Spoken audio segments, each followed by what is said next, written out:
আজকে যদি আমি বলি তোমরা তোমাদের ওল্ড ফ্রি ফায়ার গেমটা আবার খেলতে পারবে তাহলে বিষয়টা কেমন হবে? হ্যাঁ গাইস, আমি সত্যি বলতেছি ওটাও পসিবল, তবে সেই ক্ষেত্রে তোমাদেরকে কিছু জিনিস ত্যাগ করতে হবে। আজকের ভিডিওটা শুধুমাত্র ওল্ড ফ্রি ফায়ার প্লেয়াররা দেখতে পারো, তবে এখানেও একটা কথা আছে, যারা কিনা র্যাঙ্ক পয়েন্টের জন্য গেম খেলো অর্থাৎ র্যাঙ্ক প্লাসের জন্য গেম খেলো তারা আমার এই ভিডিওটা ইগনোর করতে পারো, কারণ যদি ওল্ড ফ্রি ফায়ারের স্বাদ নিতে চাও তাহলে র্যাঙ্ক প্লাসের কথা তোমার ভুলে যেতে হবে। তো চলো এবার মূল টপিকসে যাওয়া যাক। সর্বপ্রথম তোমাদেরকে এমন একটা স্কোয়াড বানাতে হবে যারা কিনা ওল্ড ফ্রি ফায়ার প্লেয়ার অথবা ওল্ড ফ্রি ফায়ার সম্পর্কে মোটামুটি ধারণা রাখে। এরপর তোমাদেরকে টোটাল 3টা ম্যাপ ডাউনলোড দিতে হবে।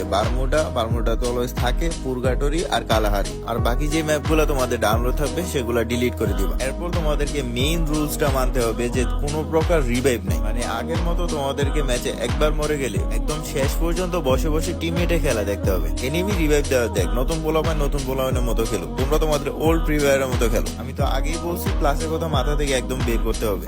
এনিমি তোমাদেরকে ইমোট দিছে, সেটা রিভেঞ্জ নেওয়ার জন্য তোমরা রিভাইভ হতে পারবে না। যে টিমমেট বেঁচে থাকবে তারা পারলে রিভেঞ্জ দিবে, আর নাইলে না। বারমুডা ম্যাপে তোমাদের স্কোয়াডের একজন কিংবা দুইজন আর বান্টি টোকেন নিয়ে নেমে যেতে পারো আমাদের সেই ফ্যাক্টরিতে। এখন তোমরা বলতে পারো যে ভাই আমরা তো ভিডিওটা দেখতেছি, বাকিরা তো দেখতেছে না, তাইলে বাকিরা তো আর ফ্যাক্টরিতে নামবে না। তাহলে ভিডিওটা এত পরিমাণ শেয়ার করো যাতে প্রত্যেকটা ওল্ড ফ্রি ফায়ার প্লেয়ারের কাছে ভিডিওটা যায় এবং তারাও যেন ফ্রি ফায়ারটা আগের মতো খেলতে পারে। ফ্যাক্টরির সাথে প্লেয়ার থাকলে তোমরা ফাইট করবা, আর না থাকলে ওইখান থেকে নেমে নর্মালি